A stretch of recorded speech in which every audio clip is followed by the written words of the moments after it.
Hello, and welcome to the Assassin's Creed Lorecast. We are so excited to bring you this show.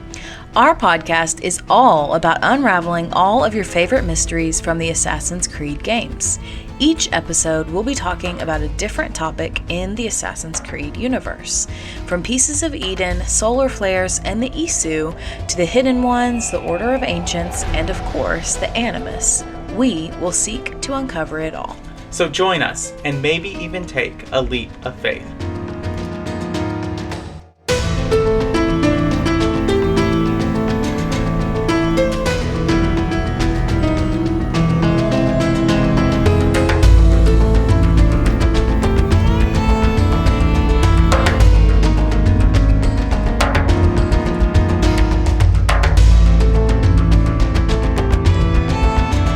Hello and welcome to the Assassin's Creed Lorecast. My name is Shelby. You also know me as She-Cup, and I'm here with my awesome co-host. Hey, I am Austin, also known as Teacup. That's right. So we are back with our season 6. We're here to talk about historical characters who are in or make an appearance in or maybe are mentioned in Assassin's Creed and what we know about whether they would side with the Assassins or the Templars. So who are we talking about today, Austin? So today we are last week we talked about Cleopatra, we've done George Washington, now Cleopatra. So we've gone from, the 1800s to 0 CE, and now we're kind of meeting in the middle. We're going to the end of the 9th century CE, which is the 800s. Over to Francia or France, because we are talking about Charles III, also known as Charles the Fat, Emperor of the Carolingian Empire and King of France. So I know nothing about France. French history is not my thing. I don't know much about it at all. But I do know that this king was one of the reasons why people said that King Charles III of England currently should take a different regnate name. Yes, and we'll talk about that. It's actually really interesting because this is one of those moments where perhaps history has not been fair to this person. Okay, well, let's just dive right in. All right, and I just want to preface this of I'm giving a basic historical overview. We are not historians. We are not people who charter history and do these deep research. These are very surface level things. I'm giving general things that they do. If I miss something that is important, which is possible, feel free to come into the Discord or comment on Spotify to enhance the knowledge or do that. I love learning. I love saying hey, there's this alternate perspective out there about this too. I think that's great. So with that, we'll get started. So Charles III, or Charles the Fat, was king of France from 881 to 887 CE. To put this in, this is the same time as Assassin's Creed Valhalla, the same era, the same decades walking in there. And something that should be noted is he rules from 881 to 887, as you've said. That is 6 years. That is not a long time. What can you do in 6 years? Not much. I mean, yes and no. When you have absolute authority, you can do a lot. True. You're right. Fair. This is a very contentious time in France. Their kings do not rule very long in this period. Charles II of France rules in even shorter than this. So it's important to note that the country of France does exist, but we're talking about Francia, which is a different area. And so he's crowned emperor of the Carolingian Empire in 1881. He's also king of West Francia and East Francia. And so this empire is basically from a little bit of Spain all the way to Poland, Germany, Denmark, all of that area down to northern Italy. So southern Italy, south of Rome, and then Sicily, all of these things, that's not part of it. But this is what we're talking about. And if we really want to get to it, if you take out France, this area is what will become what is known as the Holy Roman Empire, which exists for a long time and plays a big role in European history. Side note, if you go to the Wikipedia page for Francia, they have a really cool GIF that shows the spread of the empire. So just FYI. Mhm. So it is a large empire. And what we experience in the DLC when I get to the Assassin's Creed, we just experience Western Francia, which is just like Paris and other things like towards the coast and all that. It is such a small thing of what he ruled. And so Charles III is the great grandson of Charlemagne. And so if you don't know, like Charlemagne goes around and unites all of this empire into one. And the only part that Charles III doesn't rule over is Britannia. And that's because like he has no desire to go on par with Alfred of Wessex and his children. And you also have to think about the geography of it all. Like they're on the continent, Britannia, Britain is the island. Like they've got to get there, all those kind of logistical things to worry about. And I think they have plenty of problems on the continent that they need to deal with first. Yes. So he's nicknamed the Fat because he is often considered lethargic and inept at what he does, which they say that, but it's really interesting, and I'll get into this. He is known to have epilepsy. A second historical ruler that I know of that was thought to have had epilepsy, which would be him and Julius Caesar, neither of which have been confirmed. He does broker peace for the Vikings twice. Once at the Siege of Paris, which would end up being his downfall, and another time before that in the Vikings' conquest of Eastern Francia. So this is also another fun fact that I really like. A lot of titles to people like Charles the Fat, or even like Richard Lionheart, or other titles that are given to rulers that are beyond their like Charles III or Richard I or other things like that, are given by historians as they look at their time. And it's like it's a relative modern thing that people do. And I say that relative, I'm talking like 1700s, 1800s, 1900s. But this one was given to him during the 12th century, which this is at the end of the 9th century. So it's roughly like 200-ish years after, which it, from a historian perspective, is very, very quick. Yeah, that's still in his era, technically. That's fascinating. I mean, I'm learning so much just from this alone. This is very clear. I didn't take European history in school. You did. So here we are. Yeah. So in his youth, there is like a weird record of demonic possession, which we know from like a church history standpoint, we know that a lot of times like certain mental illnesses would be viewed as like demonic possession, whether that was like bipolar disorder, dissociative identity disorder, all of these other, even just like borderline personality disorder would be like viewed as demonic possession. Schizophrenia is another one, and all of that. And so because of this, he's brought to the church. And the rumor is that they do some kind of exorcism. After that, he kind of devotes himself to the church. And this is what a priest had said about young Charles after this moment. He said, "A very Christian prince, fearing God with all his heart, keeping his commandments, very devotedly obeying the orders of the church, generous in almsgiving, practicing unceasing prayer and song, always intent upon celebrating the praises of God."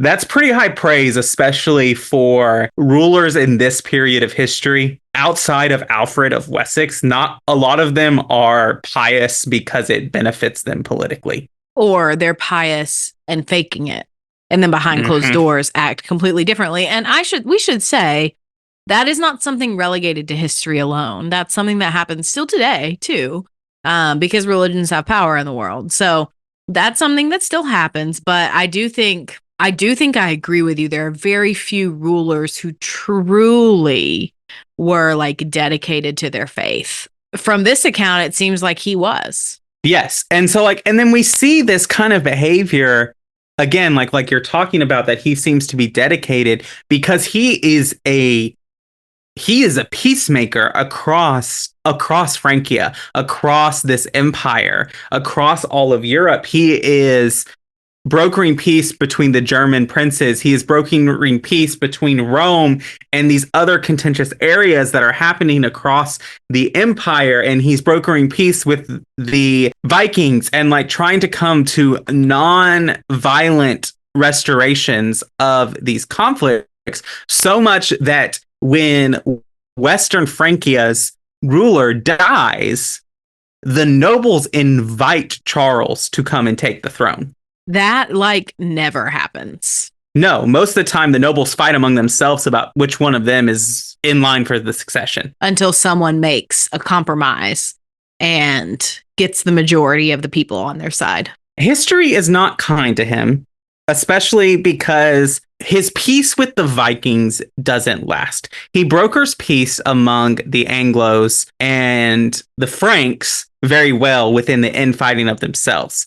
But the Vikings view him as weak. And so they take advantage of this. Siegfried, who is the main Viking at this time, he and his brother broker peace when they try to conquer Eastern Francia. Godfried, his brother, converts to Christianity and they think everything's okay. And then out of nowhere, Siegfried invades Western Francia with the siege of Paris, which is what Charles III oversees. And it is the largest Viking conquest raid in history. Like they bring the sons of Ragnar over from England. They bring all of these people together to make this one final push at the siege of Paris in like what they describe as like this glorious raid. It is the most organized and largest Viking conflict on the European continent. And that's why history hates him. Yes. And he fails to produce an heir with his wife, which makes nobles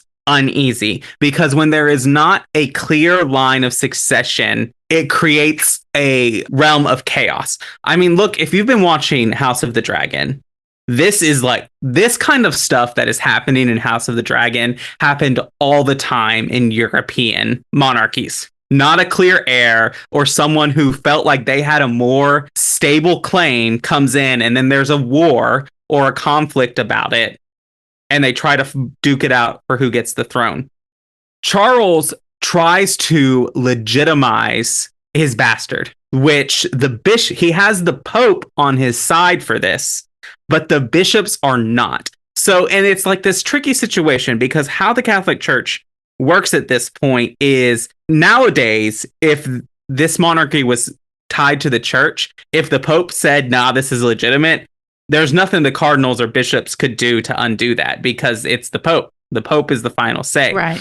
There's this thing in the Pope that's called, as you know, Shelby, but for our listeners, ex cathedra, which means that when they speak from the throne, they're speaking with the will of God. Papal infallibility is another thing, like that the Pope cannot be wrong. This does not exist. At least from my quick research, the idea of papal infallibility does not exist. I mean, and there's a lot of tension around this because in less than 100 years, the Catholic Church is going to split in half between East and West. And one of those things is the authority of the Pope. And so with that, these bishops can't really go against the Pope because that idea of like the Pope being the final say is there. So they work up the nobles.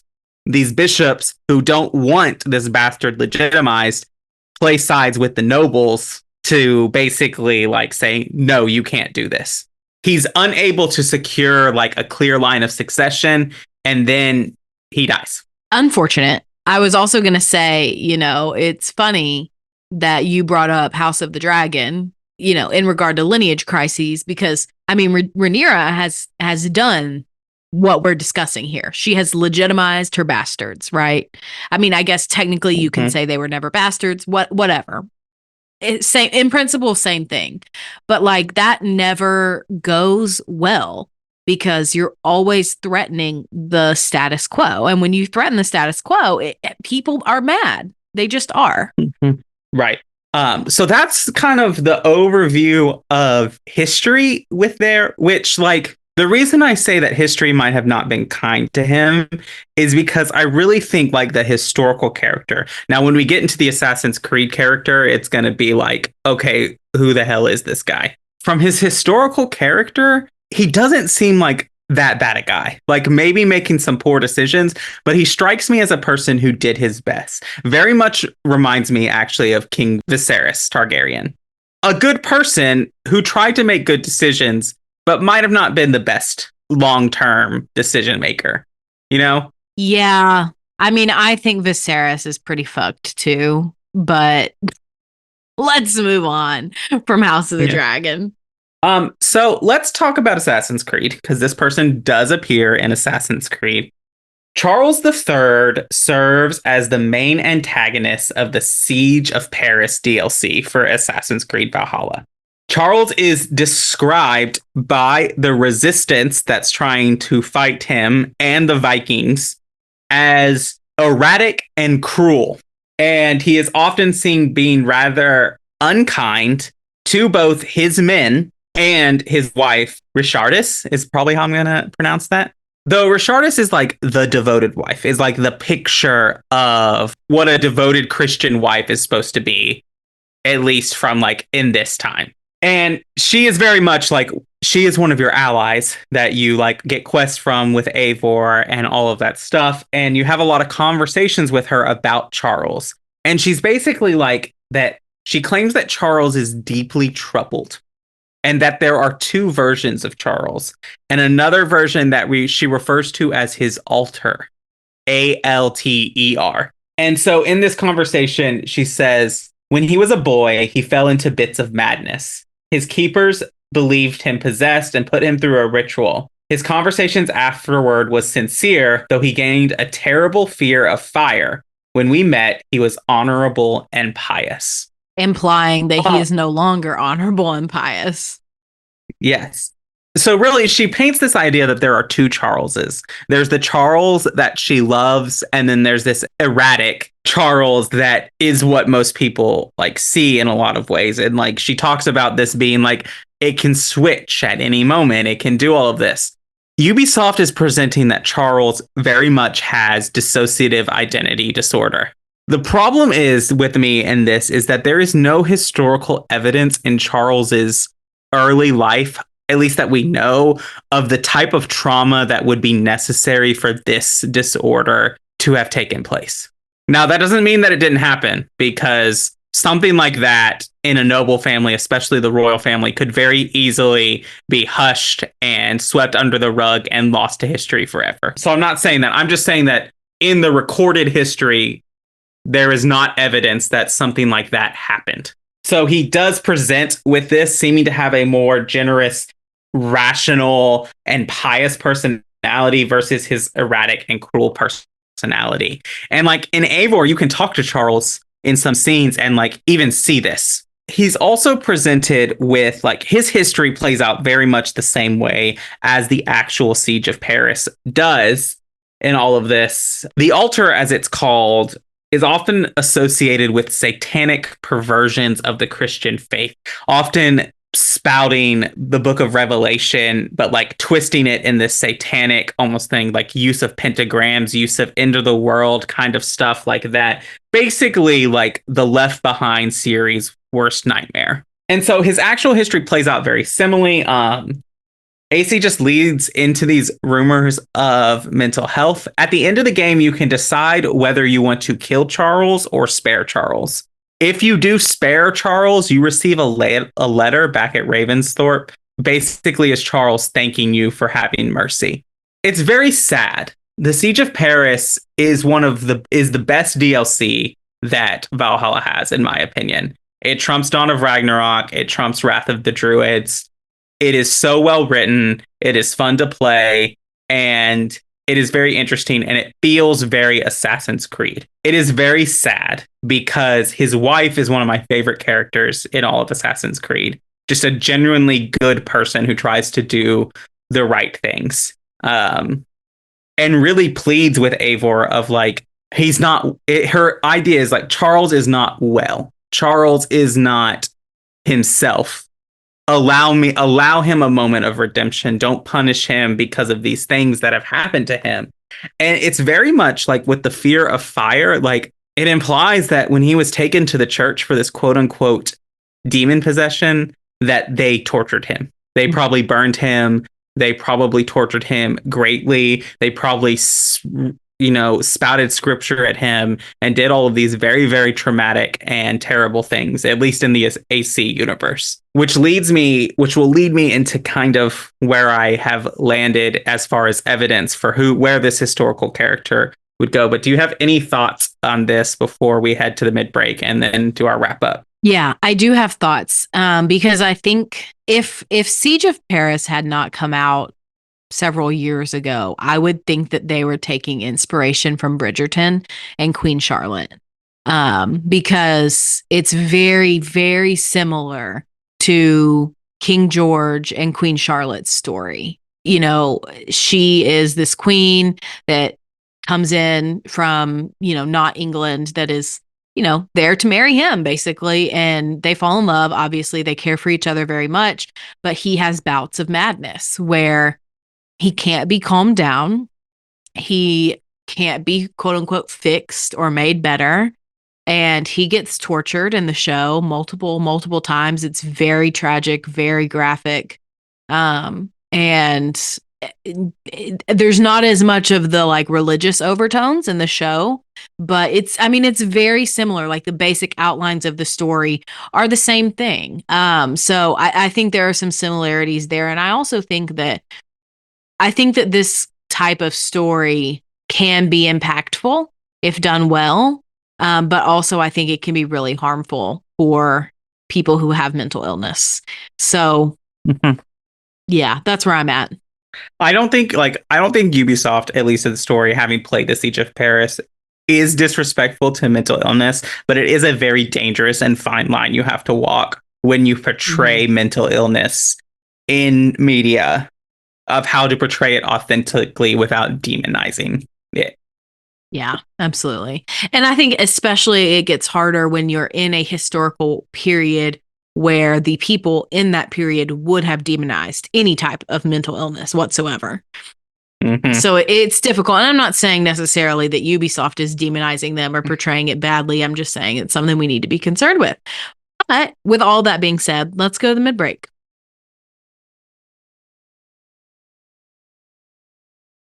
Ma cos'è? Shoot! Shoot a flying demon!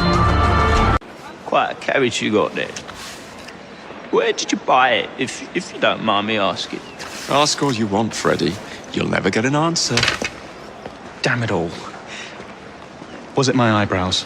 Yes, and your face, voice, and body. What have you done? We used them.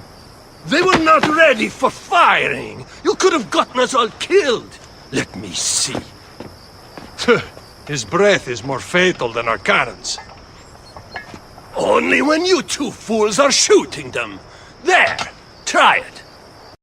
All right, welcome to the middle of the show. This is where we talk about all the things that have to do with the lore cast and not the lore of Assassin's Creed. So the first thing we do every single week is thank our patrons. Thank you all so much for all of your awesome support. We love you and appreciate you so much. And we couldn't keep doing the show without you. And so this is also where we shout out all of our new patrons. And we do have a new one to read out this week, and that's Cameron D. Thank you so much for supporting us, and welcome to the Patreon.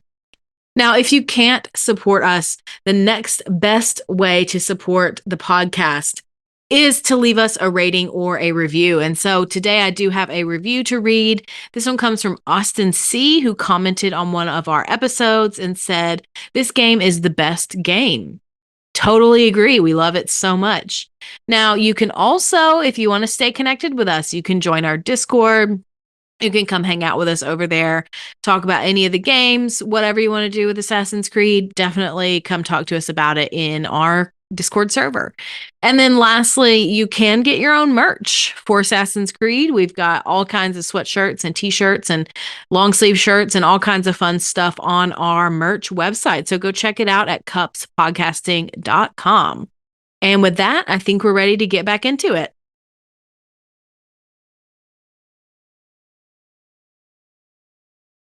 Malaka! Malaka!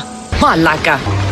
But that madman, the self-proclaimed Bishop of the Ruins, is our biggest critic. He calls our playing the devil's bagpipes. I will sleep with anyone, as long as they agree to be executed in the morning. Like Xantivis. He was well satisfied with his bargain. Who is this toothsome fellow? My queen, this is, Well? It is a generous offer, but I've already pledged my life to this woman. Aya, you have chosen well. All right. So honestly, unlike with George Washington, unlike with Cleopatra, there is not a lot of evidence that I can draw to say, okay, here's the argument for them being a Templar. Here's an argument for them being an assassin.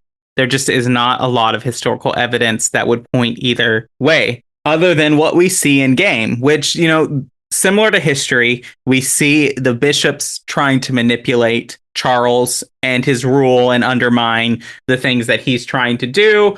And the bishops are part of the Order of Ancients. And this is just across the board there. And so he's being manipulated by the Order of Ancients, but not really allied with them outright. His wife actively works against the Order and wants to see them gone and wants to see their influence removed from Charles. All in all, in my opinion, he's not on either side.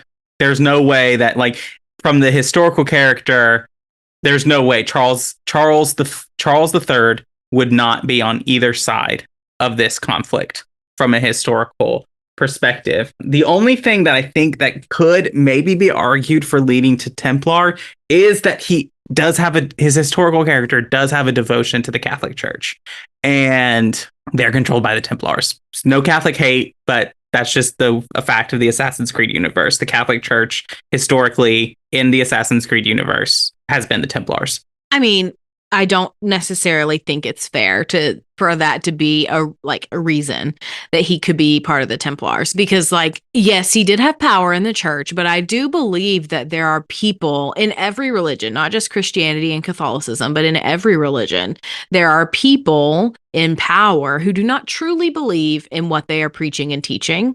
Meanwhile, there are regular everyday people in the pews who do fervently believe in the religion. And I think that Charles, from what you've presented here, seems to me like a very dedicated, a very disciplined, a very pious even person who did have true authentic faith.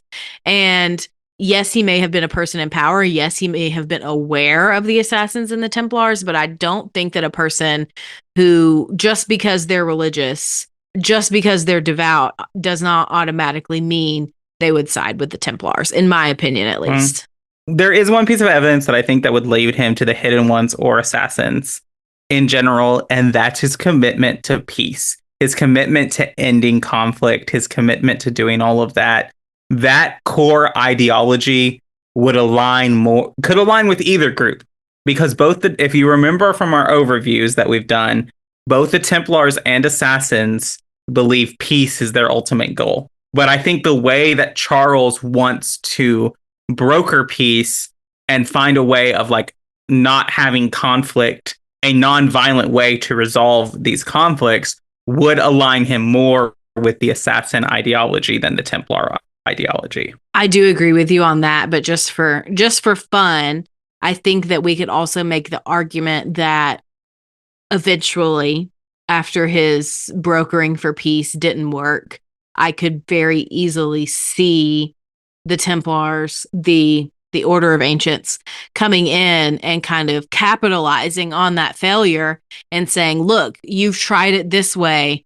Now you've got to try it our way, because our way is the only way that you can get true peace. Controlling people and telling them what to do and telling them how to live their lives, like the Order of Ancients, our way is the only way that you can ever get true peace in the world. I could very easily see them coming in and making that kind of argument to him, and him, after, many attempts that have failed, I could see him, especially with the Vikings, coming in and saying, okay, let's try it your way. And maybe then we'll actually get a resolution. Maybe then we'll actually get peace. Mm-hmm. And I will say this, that, like, it's important to note that Eivor is not a Hidden One and is not a member of the Order of Ancients. Eivor is not aligned with either group. So being an antagonist to Eivor does not necessarily mean you are an antagonist to the Hidden Ones. True. But Eivor does have assassin friends. Several.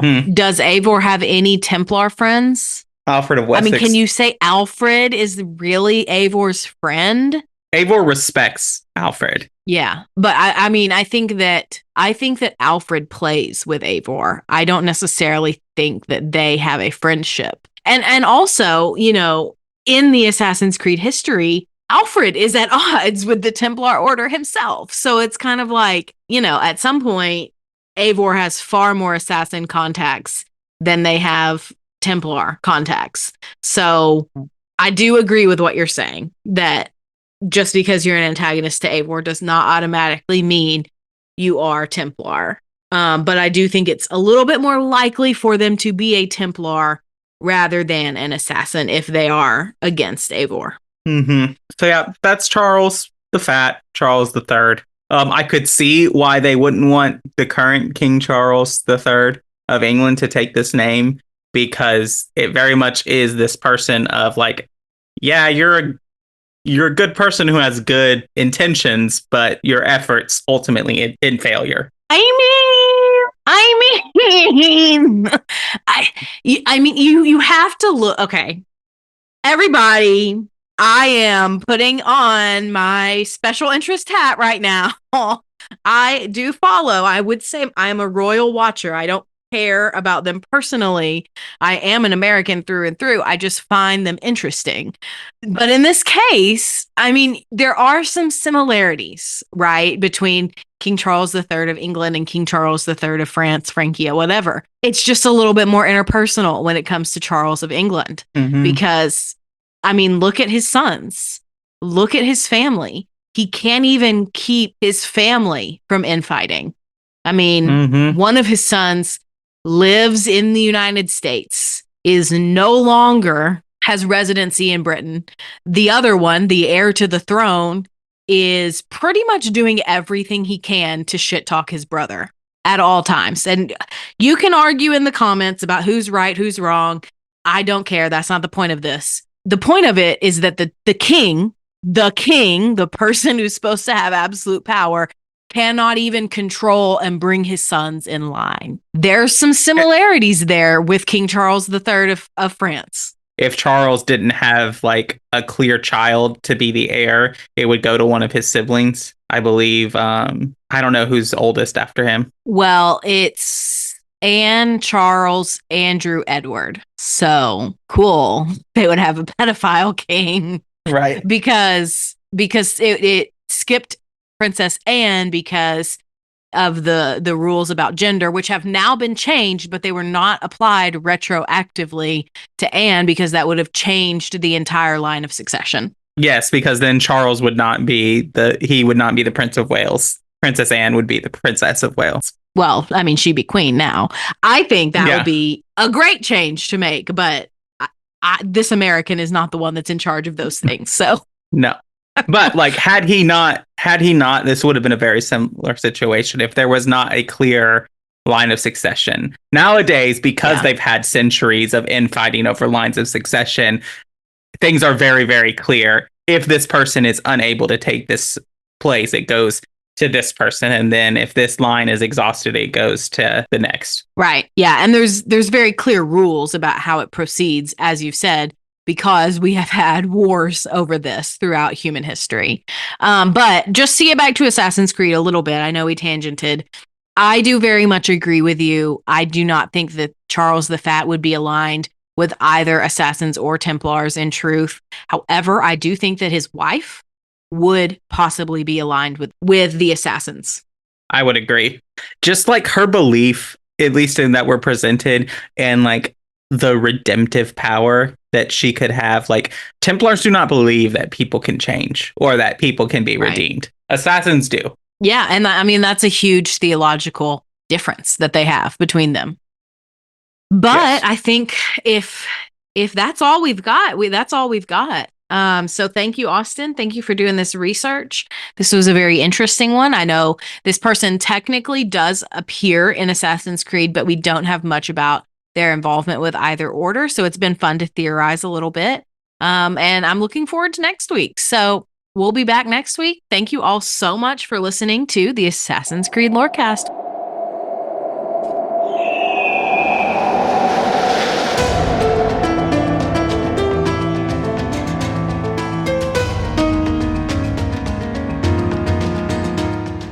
Thanks for listening to the Assassin's Creed Lorecast. You can find us on Twitter at AC Lorecast. If you have any lore questions or topics to unpack, join our Cups Podcasting and More Discord server. It's the best place on the internet. You can also support us financially through our Patreon. Find us on patreon.com/Assassin's Creed Lorecast. The Assassin's Creed Lorecast is part of the Robots Radio Network.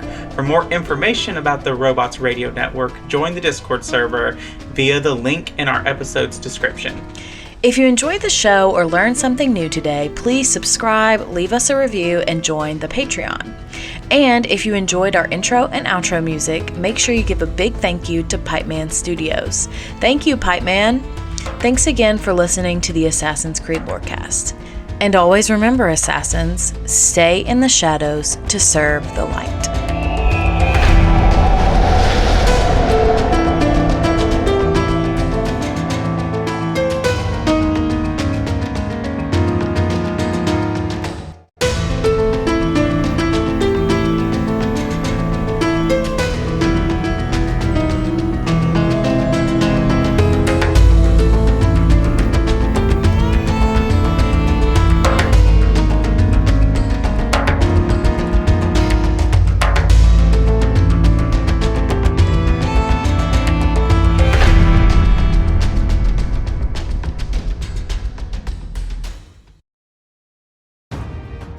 Have you ever wanted to deep dive into the lore and stories behind all your favorite Marvel movies? Then do we have the show for you? I'm Captain Shenko. And I'm Psych88. Join us as we dissect the media megalith that is the MCU. We'll talk about the origin stories, the fights, and everything in between. The MCU Lorecast releases on all major podcasting platforms on Mondays as part of the Robots Radio Rocket Club and can be found on Facebook, Twitter, and Instagram.